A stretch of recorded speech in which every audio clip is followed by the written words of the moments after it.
നമസ്കാരം, സിജുരാജൻ. ഏത് kind of പേരുകൾക്കാണ് വളരെ ഈസി ആയിട്ട് ഒട്ടും ബുദ്ധിമുട്ടില്ലാതെ ട്രേഡ് മാർക്ക് രജിസ്ട്രേഷൻ കിട്ടുന്നത്? ഈ ഒരു വിഷയത്തെക്കുറിച്ചിട്ടാണ് ഞാൻ സംസാരിക്കാൻ പോകുന്നത്. ട്രേഡ് മാർക്ക് രജിസ്ട്രേഷൻ്റെ പ്രാധാന്യത്തെക്കുറിച്ചിട്ട് ഞാൻ പറയേണ്ട ആവശ്യമില്ലല്ലോ. എൻ്റെ പഴയ വീഡിയോസിൽ ഞാൻ ഒരുപാട് എക്സ്പ്ലെയിൻ ചെയ്തിട്ടുണ്ട്, ധാരാളം അതിനെക്കുറിച്ച് തന്നെ ഉള്ള വീഡിയോസ് ചെയ്തിട്ടുണ്ട്. കാണാത്തവരൊന്ന് എടുത്ത് കാണുക. പലപ്പോഴും സംരംഭകരെ സംബന്ധിച്ചിടത്തോളം വളരെ ടെൻഷനുള്ളൊരു കാര്യമാണ് ഒരു ട്രേഡ് മാർക്ക് രജിസ്റ്റർ ചെയ്ത് കിട്ടുക എന്ന് പറയുന്നത്. ട്രേഡ് മാർക്കിന് അപ്ലൈ ചെയ്ത് അതിൻ്റെ രജിസ്ട്രേഷൻ സർട്ടിഫിക്കറ്റ് കയ്യിൽ കിട്ടുന്നത് വരെ ഒരു ടെൻഷനാണ്. കാരണം ഇൻ കേസ് അതിൽ എന്തെങ്കിലും ഒരു ഒബ്ജക്ഷനോ അല്ലെങ്കിൽ ഹിയറിങ്ങോ ഒപ്പോസിഷനോ ഒക്കെ വന്നു കഴിഞ്ഞാൽ അവരുടെ നെഞ്ചിടിപ്പ് കൂടും. കാരണം ഇൻ കേസ് അത് റിഫ്യൂസലായി പോയി കഴിഞ്ഞാൽ തീർന്നു, ലക്ഷങ്ങളുടെ നഷ്ടം. ഒരുപാട് പാക്കിംഗ് കവേഴ്സ് പ്രിൻ്റ് ഔട്ട് എടുത്ത് വെച്ചിട്ടുണ്ട്, ധാരാളം മാർക്കറ്റിങ്ങിന് വേണ്ടിയിട്ട് പൈസ ചിലവാക്കിയിട്ടുണ്ട്, ബ്രാൻഡിങ്ങിന് വേണ്ടി പൈസ ചിലവാക്കിയിട്ടുണ്ട്. ഇതെല്ലാം പോകുമല്ലോ എന്നുള്ളൊരു ആദി സാധാരണ ഓൺട്രപ്രണേഴ്സിന് ഉണ്ടാവാറുണ്ട്. അപ്പോൾ അതുകൊണ്ട് ഈ പേര് തീരുമാനിക്കുന്ന സമയത്ത് കുറച്ചധികം കാര്യങ്ങൾ നിങ്ങൾ ശ്രദ്ധിക്കേണ്ടതുണ്ട്. കഴിഞ്ഞ കുറച്ച് വർഷങ്ങളായിട്ട് നമ്മൾ ധാരാളം ട്രേഡ് മാർക്ക് ആപ്ലിക്കേഷൻസ് ഫയൽ ചെയ്തിട്ടുണ്ട്. അതിൽ 99% ട്രേഡ് മാർക്സിന് നമുക്ക് രജിസ്ട്രേഷൻ കിട്ടിയിട്ടുമുണ്ട്. കാരണം കിട്ടാൻ സാധ്യതയില്ലാത്ത പേരുകൾ നമ്മൾ ഒരിക്കലും ട്രേഡ് മാർക്ക് രജിസ്ട്രേഷൻ അല്ലെങ്കിൽ ആപ്ലിക്കേഷൻ നമ്മൾ ഫയൽ ചെയ്യത്തില്ല. അത് അവരോട് തന്നെ പറയാറുണ്ട്. എല്ലാം നമ്മൾ ഒരിക്കലും അക്സെപ്റ്റ് ചെയ്യാത്തില്ല. കിട്ടാൻ സാധ്യതയുള്ള ഒരു 60-70% കൂടുതൽ സാധ്യതയുള്ള പേരുകൾ മാത്രമേ നമ്മൾ എടുക്കാറുള്ളൂ. അല്ലാത്ത പക്ഷം ആ ക്ലയൻറ്റ് നിർബന്ധിക്കുകയാണെന്നുണ്ടെങ്കിൽ ഒന്ന് പരീക്ഷിച്ച് നോക്കാം എന്ന് പറഞ്ഞിട്ട് ചെയ്യുകയാണെന്നുണ്ടെങ്കിൽ നമ്മൾ എടുക്കും. കാരണം അവരുടെ റിസ്ക് ആണത്. എഗെയിൻ ഏതൊരു പേരാണെന്നുണ്ടെങ്കിലും അതിൻ്റെ റിസ്ക് കംപ്ലീറ്റ്ലി ബെയർ ചെയ്യേണ്ടത് ആ ക്ലയൻറ്റ് തന്നെയാണ്. പക്ഷേ സ്റ്റിൽ ക്ലയൻറ്റിന് ഒരു നഷ്ടം വരരുത് എന്ന് ആലോചിച്ചിട്ട് തന്നെയാണ് നമ്മൾ വളരെ സൂക്ഷിച്ച് മാത്രം പേരുകൾ അവർക്ക് അതിൻ്റെ ഒരു റിസൾട്ട് നമ്മൾ പറഞ്ഞു കൊടുക്കുന്നത്. കിട്ടാൻ സാധ്യതയുണ്ടോ അല്ലെങ്കിൽ ഒബ്ജക്ഷൻ വരാൻ സാധ്യതയുണ്ടോ എന്നുള്ള കാര്യങ്ങളെല്ലാം. അപ്പം ഇന്ന് ഞാൻ പറയാൻ പോകുന്നത് ഏതെല്ലാം രീതിയിലുള്ള പേരുകൾക്കാണ് ട്രേഡ് മാർക്ക് ബുദ്ധിമുട്ടില്ലാതെ കിട്ടുന്നത് എന്നുള്ളതാണ്. റൈറ്റ്. സോ ഞാൻ കുറച്ച് കാറ്റഗറീസ് ആയിട്ട് ഡിവൈഡ് ചെയ്തിട്ടുണ്ട്. അതിലൊന്നാണ് ജെനറിക് നെയിംസ്. ഇതാണ് ഈ ജെനറിക് നെയിം. ജെനറിക് നെയിം എന്ന് വെച്ച് കഴിഞ്ഞാൽ നമ്മുടെ പ്രോഡക്റ്റ് എന്താണോ അത് തന്നെയാണ് നമ്മുടെ ബ്രാൻഡ് നെയിമായിട്ട് നമ്മൾ ഇടുന്നത്. ഇപ്പോൾ ഉദാഹരണത്തിന് ബ്രെഡ് പ്രൊഡക്റ്റ് ആണ് ഞാൻ ചെയ്യുന്നതെന്ന് വിചാരിക്കുക. അപ്പോൾ ഞാൻ ഈ ബ്രെഡ് പ്രൊഡക്ട്സിന് ബ്രെഡ് എന്ന് തന്നെ പേരിടുകയാണ്. ഓക്കെ, ഞാൻ ചെയ്യുന്നത് ബ്രെഡ് പ്രൊഡക്റ്റ് ആണ്. ബ്രെഡ് റിലേറ്റ് ചെയ്തിട്ടുള്ള സ്വീറ്റ് ബ്രെഡ് ഞാൻ ചെയ്യുന്നുണ്ട്, പല രീതിയിലുള്ള ബ്രെഡ്സ് ഞാൻ ചെയ്യുന്നുണ്ട്. അതിൽ ആ പ്രോഡക്റ്റിന് ഞാൻ ബ്രാൻഡ് നെയിം ഇടുന്നത് ബ്രെഡ് എന്ന് തന്നെയാണ്. എനിക്ക് ട്രേഡ് മാർക്ക് രജിസ്ട്രേഷൻ കിട്ടുമോ? കിട്ടില്ല. കാരണം എനിക്ക് ബ്രെഡ് എന്ന് പറയുന്ന പേരിൽ അവർ ട്രേഡ് മാർക്ക് ഇഷ്യൂ ചെയ്ത് തന്നു കഴിഞ്ഞാൽ മറ്റാർക്കും ബ്രെഡിനെ ബ്രെഡ് എന്ന് വിളിക്കാൻ കഴിയത്തില്ല. അവരുടെ പാക്കേജിങ്ങിനകത്ത് ബ്രെഡ് എന്ന് പറയുന്ന ടേം യൂസ് ചെയ്യാൻ കഴിയത്തില്ല. കാരണം അത് എനിക്ക് ട്രേഡ് മാർക്ക് കിട്ടിയിട്ടുള്ള ടേമാണ്. എനിക്ക് ട്രേഡ് മാർക്ക് കിട്ടിയെന്ന് വെച്ച് കഴിഞ്ഞാൽ ആ പേര് യൂസ് ചെയ്യാനായിട്ടുള്ള എക്സ്ക്ലൂസീവ് റൈറ്റ് എനിക്ക് കിട്ടുകയാണ്. മറ്റൊരാൾക്കും അത് യൂസ് ചെയ്യാൻ പിന്നീട് കഴിയത്തില്ല. അപ്പോൾ അതുകൊണ്ട് തന്നെ അത്തരം പേരുകൾക്ക് ട്രേഡ് മാർക്ക് കിട്ടത്തില്ല. വളരെ വീക്കായിരിക്കും അത്തരം പേരുകളുടെ രജിസ്ട്രേഷനുള്ള സാധ്യത എന്ന് പറയുന്നത്. സോ ഒന്നാമത്തേത് ജെനറിക് നെയിംസ്. ഒരിക്കലും നിങ്ങൾ നോക്കരുത് ജെനറിക് നെയിംസ്. അതായത് നിങ്ങളുടെ പ്രൊഡക്റ്റ് എന്താണോ അതിന് നിങ്ങളുടെ ബ്രാൻഡിന് പേര്. ഇപ്പോൾ ഷർട്ടാണ് അല്ലെങ്കിൽ ടീ ഷർട്ടാണ് ചെയ്യുന്നത്, അതിന് നിങ്ങൾ ടീ ഷർട്ട് തന്നെ പേരിട്ട് കഴിഞ്ഞാൽ കിട്ടില്ല. ഇനി അടുത്തതാണ് ഡിസ്ക്രിപ്റ്റീവ് നെയിംസ്. എന്താണ് ഡിസ്ക്രിപ്റ്റീവ് നെയിം എന്ന് വെച്ച് കഴിഞ്ഞാൽ നിങ്ങളുടെ ബിസിനസ് എന്താണോ, നിങ്ങളുടെ പ്രോഡക്റ്റ് എന്താണോ അതിനൊന്ന് വർണ്ണിക്കുക, അല്ലെങ്കിൽ അതിൻ്റെ ക്വാളിറ്റിയെ എൻഹാൻസ് ചെയ്യുന്ന ടെർമിനോളജീസ് യൂസ് ചെയ്യുക. അപ്പോൾ ഉദാഹരണത്തിന് പ്രീമിയം, എക്സലൻറ്റ്, ഗുഡ്, ഇങ്ങനെയുള്ള ടേംസ് ഉണ്ടല്ലോ. ഇപ്പോൾ ഞാൻ ഈ എൻ്റെ ബ്രെഡ് പ്രൊഡക്ട്സിൻ്റെ brand name fresh and hot bread എന്ന് ഇടുകയാണ്. എന്താണ് ഫ്രഷ് ആൻഡ് ഹോട്ട് ബ്രെഡ് എന്ന് വെച്ച് കഴിഞ്ഞാൽ എൻ്റെ ബ്രെഡ് ഫ്രഷാണ്, എൻ്റെ ബ്രെഡ് ഹോട്ടാണ്. നല്ല ചൂടോടുകൂടിയുള്ള നല്ല ഫ്രഷ് ആയിട്ടുള്ള ബ്രെഡ് എൻ്റെ സ്ഥാപനത്തിൽ നിങ്ങൾക്ക് കിട്ടും. ഇത്തരം പേരുകൾക്ക് ട്രേഡ് മാർക്ക് കിട്ടുമോ? ഇല്ല.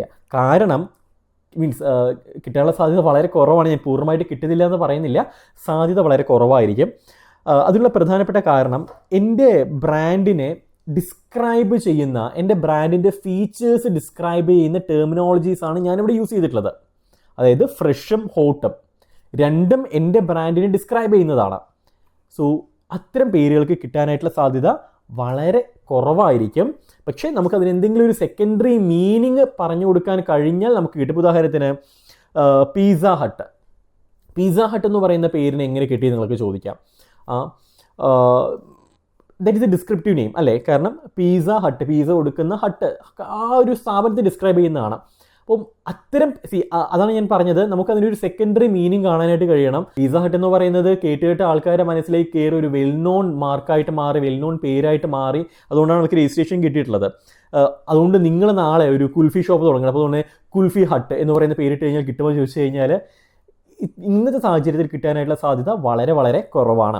സോ ഇത്തരത്തിൽ ഡിസ്ക്രിപ്റ്റീവ് നെയിംസ് ഇടുന്നതിന് മുമ്പും നല്ല രീതിയിൽ കൺസൾട്ടേഷൻ എടുത്തുകൊണ്ട് മാത്രം ചെയ്യുക.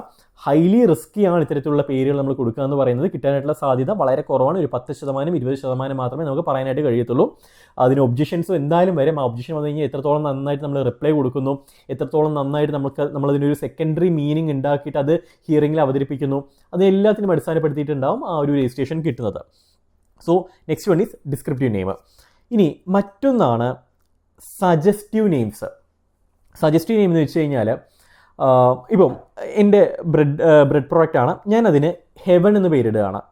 ഹെവൻ. അല്ലാന്നുണ്ടെങ്കിൽ ഞാനതിന് ഓറഞ്ച് എന്ന് പേരിടുകയാണ്. ഓറഞ്ച്. ബ്രെഡാണ് ഞാൻ ഇറക്കുന്നത്, പക്ഷേ ഞാൻ ഓറഞ്ച് എന്ന് പേരിടുകയാണ്. എനിക്ക് കിട്ടുമോ? കിട്ടാനുള്ള സാധ്യതയുണ്ട്. കാരണം സജസ്റ്റീവ് നെയിംസ് എന്ന് വെച്ച് കഴിഞ്ഞാൽ എൻ്റെ പ്രോഡക്റ്റ് എന്താണോ അതിൽ നിന്നും എൻറ്റയർലി ഡിഫറെൻ്റ് ആയിട്ടുള്ള മറ്റൊരു ടേം എൻ്റെ പ്രോഡക്റ്റിന് ഇടുന്നു. കമ്പ്യൂട്ടറിന് അല്ലെങ്കിൽ മൊബൈൽ ഫോണിന് ടെക്കുമായി ബന്ധമില്ലാത്ത ഒരു പേര്, that is Apple, trade mark കിട്ടിയിട്ടുള്ളതാണ് അല്ലേ. ഇത്തരത്തിൽ ഒരു ബന്ധവുമില്ലാത്ത ഒരു പേര്, ഇപ്പോൾ ഞാൻ എൻ്റെ ടീഷർട്ടിന് ഞാൻ ഓറഞ്ച് എന്ന് പറയുന്ന പേരിടുകയാണ്. ഞാൻ ഇറക്കുന്ന ബ്രാൻഡിന് ഓറഞ്ച് എന്ന് പറയുന്ന പേര്. പക്ഷെ ഞാൻ ഇറക്കുന്ന ഓറഞ്ച് ജ്യൂസ് പാക്കറ്റിന് ഓറഞ്ച് എന്ന് പറയുന്ന പേരിട്ട് കഴിഞ്ഞാൽ കിട്ടത്തില്ല. അത് ഞാൻ ആദ്യം പറഞ്ഞിട്ടുള്ള ഈ ജനറിക് നെയിമായിട്ട് മാറും. കാരണം എൻ്റെ പ്രൊഡക്റ്റ് എന്താണോ അതിനാണ് എൻ്റെ ബ്രാൻഡ് നെയിം എന്ന് പറയുന്നത്. പക്ഷേ നേരെ മറിച്ച് എൻ്റെ ടീഷർട്ട് ബ്രാൻഡിന് ഞാൻ ഓറഞ്ച് എന്നിട്ട് കഴിഞ്ഞാൽ അതാരും എടുത്തിട്ടില്ല എന്നുണ്ടെങ്കിൽ എനിക്ക് കിട്ടാനായിട്ടുള്ള സാധ്യതയുണ്ട്. ക്ലിയർ ആണല്ലോ. കാരണം ടീഷർട്ടും ഓറഞ്ചും തമ്മിൽ യാതൊരു ബന്ധവുമില്ല. ഹെവനും സ്വർഗവും ബ്രെഡും തമ്മിൽ യാതൊരു ബന്ധവുമില്ല. സോ എനിക്ക് അങ്ങനെയുള്ള പേരുകൾക്ക് ട്രേഡ് മാർക്ക് കിട്ടാനായിട്ടുള്ള സാധ്യതയുണ്ട്. ഓക്കെ, ഒരു 40-50%. That is suggestive names. Okay, so അതിന് ഇറ്റ് ക്യാൻ ബി സാധ്യതയുണ്ടെന്ന് നമുക്ക് പറയാം. ഇനി അടുത്തതാണ് ആർബിട്രറി നെയിംസ്. ആർബിട്രറി നെയിംസ് എന്ന് വെച്ച് കഴിഞ്ഞാൽ കുറച്ചുകൂടി ക്രിയേറ്റീവ് ആയിട്ടുള്ള നെയിമാണ്. ഇപ്പോൾ 2 ടെർമിനോളജീസ് കൂട്ടി യോജിപ്പിച്ചിട്ടുള്ള ടേം. അതും ഒരു ഡിസ്ക്രിപ്റ്റീവ് കൈൻഡ് ഓഫ് ഒരു ടേം തന്നെയാണ്, നെയിം തന്നെയാണ്. പക്ഷേ കുറച്ചുകൂടി ഒരു ഇന്നർ മീനിങ് അതിനകത്ത് ഉണ്ടാകും. ഡയറക്റ്റായിട്ട് ഈ പ്രൊഡക്റ്റുമായിട്ടൊരു ബന്ധം വരത്തില്ല. ഇപ്പോൾ ഉദാഹരണത്തിന് എൻ്റെ ബ്രെഡ് പ്രോഡക്റ്റിന് ഞാൻ ഗുഡ് ഫീൽഡ് എന്ന് പേരിടുകയാണ്. എന്താണ് ഗുഡ് ഫീൽഡ്? അതായത് നല്ല ഫീൽഡിൽ നിന്നും എടുത്തിട്ടുള്ള കളക്ട് ചെയ്തിട്ടുള്ള ഗോതമ്പ് വെച്ച് ഉണ്ടാക്കുന്ന ബ്രെഡാണ് എൻ്റേതെന്ന് പറയാൻ വേണ്ടിയിട്ടാണ് ഞാൻ ഗുഡ് ഫീൽഡ് എന്ന് പറയുന്ന പേരിട്ടത്. പക്ഷെ ഒരു ബന്ധവും വരുന്നില്ല. അത് സാധാരണക്കാരെ സംബന്ധിച്ചിടത്തോളം അത് ഒരു അർത്ഥം അതിന് കാണാൻ കഴിയുന്ന വരത്തില്ല. പക്ഷേ ഇന്നർ അതിനൊരു മീനിങ് ഉണ്ട്. ഇത്തരത്തിലുള്ള ബ്രാൻഡ് നെയിംസാണ് ആർബിട്രറി ബ്രാൻഡ് നെയിംസ്. കുറച്ച് ക്രിയേറ്റീവായിട്ട് ചിന്തിച്ച് യുണീക്ക് ആയിട്ടുള്ള 2 കോമ്പിനേഷൻസ് വെച്ചുകൊണ്ട് ചെയ്യുന്നത്. ഇപ്പം സ്പോട്ടിഫൈ എന്ന് പറയുന്നത്, റൈറ്റ്. അതുപോലെ തന്നെ പിൻട്രസ്റ്റ്, ഇൻട്രസ്റ്റ് ഉള്ളത് പിൻ ചെയ്ത് വെക്കുന്ന പിൻട്രസ്റ്റ് എന്ന് പറയുന്ന പേര്. ഇത്തരത്തിൽ കൺസ്ട്രക്റ്റീവ് ആയിട്ടുള്ള നെയിംസിനെയാണ് നമുക്ക് ആർബിട്രറി നെയിംസ് എന്ന് പറയാൻ കഴിയുന്നത്. കമ്പാരിറ്റീവ്ലി മുമ്പ് പറഞ്ഞിട്ടുള്ള ആ 3 നെയിംസിനേക്കാളും കിട്ടാനായിട്ടുള്ള സാധ്യത വളരെ സ്ട്രോങ് ആണ്. സോ ഇതിന് കുറച്ചുകൂടി ക്രിയേറ്റീവ് ആയിട്ടുള്ള ഒരു ചിന്ത വേണം.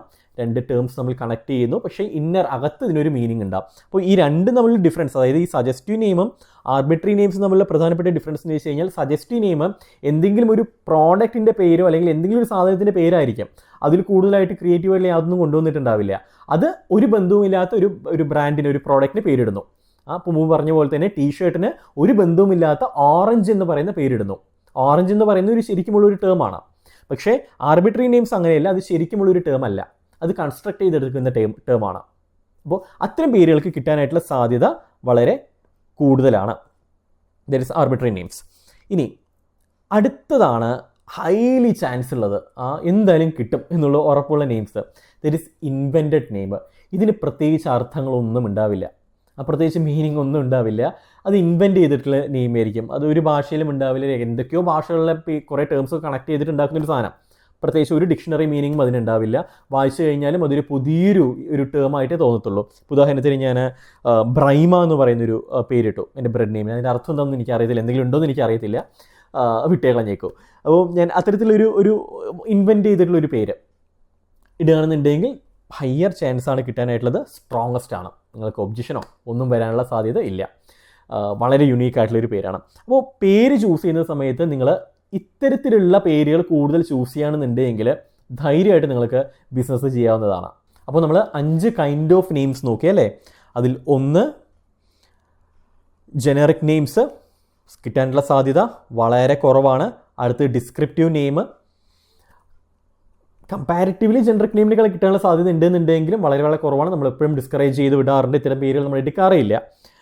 ദെൻ സജസ്റ്റീവ് നെയിംസ് കിട്ടാനുള്ള സാധ്യത നമ്മൾ പലപ്പോഴും നമ്മൾ അത്തരത്തിലുള്ള പേരുകളും എടുത്തിട്ടുണ്ട്. റിസ്ക് ആണ് എങ്കിൽ പോലും നമ്മളത് എടുത്തിട്ടുണ്ട്. ആൻഡ് ആർബിട്രറി നെയിംസ് ഒരു ബുദ്ധിമുട്ടില്ല, കണ്ണുപോയിട്ട് നമുക്ക് എടുക്കാനായിട്ട് കഴിയും. ആൻഡ് ഇൻവെർട്ടഡ് നെയിം ഡെഫിനറ്റ്ലി നമുക്ക് എടുക്കാനായിട്ട് കഴിയും, ഒരു പ്രശ്നം വരത്തില്ല. അപ്പോൾ ഇത്തരത്തിൽ 5 കൈൻഡ് ഓഫ് നെയിംസ് നമുക്കുണ്ട്. അതിൽ ഏറ്റവും കിട്ടാൻ സാധ്യത കുറവ്, ഏറ്റവും കിട്ടാൻ സാധ്യത കൂടുതൽ. ഇത് മനസ്സിലായല്ലോ. അപ്പോൾ നിങ്ങൾ ബ്രാൻഡ് നെയിം ചൂസ് ചെയ്യുന്ന സമയത്ത് പ്രത്യേകിച്ചും ഇത്തരം കാര്യങ്ങൾ നോക്കിയിട്ട് ചൂസ് ചെയ്യാനായിട്ട് നോക്കുക. ടെൻഷൻ ഇല്ലാതെ ബിസിനസ് നിങ്ങൾക്ക് റൺ ചെയ്യാനായിട്ട് കഴിയും. സോ ട്രേഡ് മാർക്കിൻ്റെ ആവശ്യങ്ങൾ നിങ്ങൾക്ക് ഉണ്ടെന്നുണ്ടെങ്കിൽ, ബ്രാൻഡ് കൺസൾട്ടേഷൻ നിങ്ങൾക്ക് വേണമെന്നുണ്ടെങ്കിൽ ഡെഫിനറ്റ്ലി നമ്മളെ കണക്ട് ചെയ്യാവുന്നതാണ്.